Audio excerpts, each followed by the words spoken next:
श्रीं कुबेराय अष्टलक्ष्मी मम गृहे धनं पुरय पुरय नमः। ॐ ह्रीं श्रीं क्लीं श्रीं कुबेराय अष्टलक्ष्मी मम गृहे धनं पुरय पुरय नमः।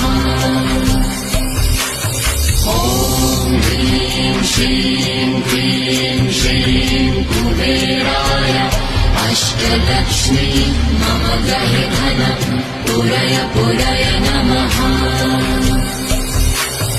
ॐ ह्रीं श्रीं क्लीं श्रीं कुबेराय अष्टलक्ष्मी मम गृहे धनं पुरय पुरय नमः।